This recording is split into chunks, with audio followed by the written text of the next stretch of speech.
ಮಲೆನಾಡು ಭಾಗಗಳಲ್ಲಿ ವ್ಯಾಪಕವಾದಂತಹ ಮಳೆ ಆಗ್ತಾ ಇರುವಂಥ ಹಿನ್ನೆಲೆಯಲ್ಲಿ ಇದೀಗ ತುಂಗಾ ನದಿಯಿಂದ ವ್ಯಾಪಕವಾದಂತಹ ನೀರನ್ನು ನದಿಗೆ ಹರಿಬಿಟ್ಟಿರುವಂಥ ಹಿನ್ನೆಲೆಯಲ್ಲಿ ಇದೀಗ ತುಂಗಭದ್ರಾ ನದಿ ಮೈದುಂಬಿ ಹರಿತಾ ಇರೋದು, ಜೊತೆಗೆ ಅಪಾಯದ ಮಟ್ಟ ಮೀರಿ ಹರಿತಾ ಇರುವಂಥ ಹಿನ್ನೆಲೆಯಲ್ಲಿ ಇದೀಗ ಉಕ್ಕಡಗಾತ್ರಿ ಮತ್ತು ನಂದಿಗುಡಿ ಸಂಪರ್ಕಿಸುವಂಥ ಒಂದು ರಸ್ತೆ ಸಂಪೂರ್ಣವಾಗಿ ಜಲಾವೃತ ಆಗಿರುವಂಥ, ನಾನೀಗ ಈ ಸ್ಥಳದಲ್ಲಿ ಇದನ್ನು ನೋಡ್ಬೋದಾಗಿದೆ. ಅಂದರೆ ಉಕ್ಕಡಗಾತ್ರಿ ನಂದಿಗುಡಿ ಸಂಪರ್ಕಿಸುವಂಥ ಒಂದು ರಸ್ತೆ ಇದೆ, ಈ ರಸ್ತೆ ಸಂಪೂರ್ಣವಾಗಿ ಜಲಾವೃತ ಆಗಿರುವಂಥದ್ದು. ಏನು ಪ್ರತಿ ಬಾರಿ ಸಹ ಮಳೆಗಾಲದಲ್ಲಿ ಈ ಒಂದು ಸಮಸ್ಯೆ ಈ ಭಾಗದಲ್ಲಿ ಕಾಡ್ತಾ ಇರುತ್ತೆ. ಜನರು ಸಹ ಸಾಕಷ್ಟು ಬಾರಿ ಮನವಿ ಮಾಡಿರುವಂಥದ್ದು, ಅಂದರೆ ಈ ರಸ್ತೆ ಏನಿದೆ ರಸ್ತೆನ ಮೇಲ್ದರ್ಜೆಗೆ ಏರಿಸಬೇಕಂತಹ ಮನವಿಯನ್ನು ಮಾಡಿರೋ ಸಹ ಜನಪ್ರತಿನಿಧಿಗಳು ಮತ್ತು ಅಧಿಕಾರಿಗಳ ಏನು ಇಚ್ಛಾಶಕ್ತಿಯ ಕೊರತೆಯಿಂದಾಗಿ ಈ ಬಾರಿ ಸಾಕಷ್ಟು ಸಮಸ್ಯೆಯನ್ನು ಎದುರಿಸಬೇಕಾಗಿರುವಂಥದ್ದು. ಅಂದರೆ ಈ ಭಾಗದಲ್ಲಿ ರೈತರು ಸಹ ತಮ್ಮ ಜಮೀನುಗಳಿಗೆ ಹೋಗಲಿಕ್ಕೆ ತೊಂದರೆ ಕೂಡ ಆಗ್ತಾ ಇರುವಂಥದ್ದು. ಸೊ ಇದ್ರ ಬಗ್ಗೆ ಮಾತಾಡಲಿಕ್ಕೆ ಏನು ಗ್ರಾಮಸ್ಥರು ಕೂಡ ನಮ್ಮ ಜೊತೆ ಇದ್ದಾರೆ, ಅವ್ರನ್ನ ಮಾತಾಡ್ಸ್ತಾ ಹೋಗೋಣ.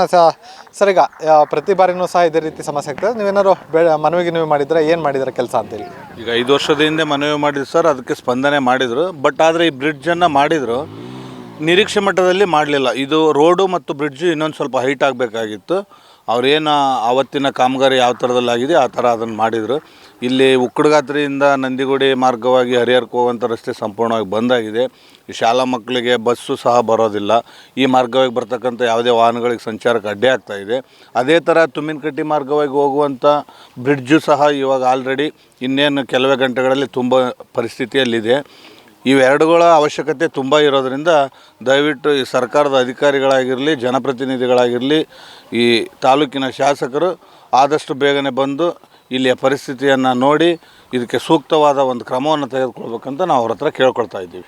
ಸರ್, ನೀವು ಹೇಳಿ, ಈಗ ಪ್ರತಿ ಸರಿನೂ ನೀವು ಇದೇ ರೀತಿಯಂಥ ಸಮಸ್ಯೆ ಅನುಭವಿಸ್ತಾ ಇದ್ದೀರಾ ಏನು ಅಂತೇಳಿ? ಈಗ ಪ್ರತಿ ಸಲ ಈಗ ಚಂದ್ರಗೌಡರು ಹೇಳಿದ ಪ್ರಕಾರ ಈಗ ಪ್ರತಿ ವರ್ಷವೂ ಸಹಿತ ನಾವು ಅರ್ಜಿ ಮನವಿ ಕೊಟ್ಟರು ಸಹಿತ ಶಾಸಕರಾಗಲಿ ಯಾರಾಗಲಿ ಇದಕ್ಕೆ ಸ್ಪಂದನೆ ಮಾಡ್ತಾಯಿಲ್ಲ. ಆಮೇಲೆ ಮೇಲಾಧಿಕಾರಿಗಳು ಬರ್ತಾರೆ ಹೋಗ್ತಾರೆ, ಸುಮ್ಮನೆ ಏನು ಅದ್ರ ಬಗ್ಗೆ ನೋಡ್ಕೊಂಡು ಸುಮ್ಮನೆ ಹೋಗಿಬಿಡ್ತಾರೆ.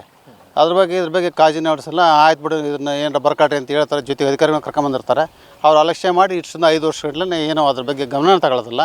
ಮತ್ತು ಮುಂದಿನ ಎಲೆಕ್ಷನ್ ಬಂದಾಗ ಏನಾದರೂ ಮತ್ತೆ ಇದು ಮಾಡ್ಬೇಕಾರೆ ಅವರು ಸ್ಪಂದನೆ ಮಾಡ್ತಾರೆ. ಈಗ ಏನಾಗಬೇಕು ಅಂತೇಳಿ, ಏನು ರಸ್ತೆ ಏನಾದ್ರು ಮೇಲ್ದರ್ಜೆಗೆ ಇರಿಸ್ಬೇಕಾರೆ ಬ್ರಿಡ್ಜು ಮೇಲ್ದರ್ಜೆಗೆ ಇರಿಸ್ಬೇಕ್ರಿ. ಅದನ್ನು ಇನ್ನೂ 4 ಕಡೆ ಏರಬೇಕು. ಆಮೇಲೆ ತುಮ್ಮಿಕಟ್ಟಿ ರಸ್ತೆ, ತುಮ್ಮಿಕಟ್ಟಿದ್ದು ಸಹಿತ ಉಕ್ಕಡಗಾತ್ರಿ ರಸ್ತೆನೂ ಈ ಕಡಿತ ಆಗ್ತೈತಿ, ನೀರನ್ನು ಏರಿಕೆ ಆಗಿದೆ, ಅದನ್ನು ಸಹಿತ ಏರಿಕೆ ಮಾಡ್ಬೇಕಂತ ನಮ್ಮ ಮನವಿ. ಸೊ ಇದಿಷ್ಟು ಏನು ಗ್ರಾಮಸ್ಥರ ಮಾತಾಗಿರುವಂಥದ್ದು. ಅಂದರೆ ಏನು ತುಮ್ಮಿನಕಟ್ಟೆ ರಸ್ತೆ ಮತ್ತು ಏನು ನಂದಿಗುಡಿ ರಸ್ತೆ ಇದೆ, ಈ 2 ರಸ್ತೆಯಲ್ಲಿರುವಂತಹ ಸೇತುವೆಗಳನ್ನ ಮೇಲ್ದರ್ಜೆಗೇರಿಸಬೇಕನ್ನಂತಹ ಮಾತನ್ನು ಸಹ ಗ್ರಾಮಸ್ಥರು ಹೇಳ್ತಾ ಇರುವಂಥದ್ದು. ಕ್ಯಾಮ್ರಾ ಪರ್ಸನ್ ಅಣ್ಣೇಶ್ ಜೊತೆ ಪ್ರವೀಣ್ ಬಾಡ, ಒನ್ ಕನ್ನಡ ನ್ಯೂಸ್, ದಾವಣಗೆರೆ.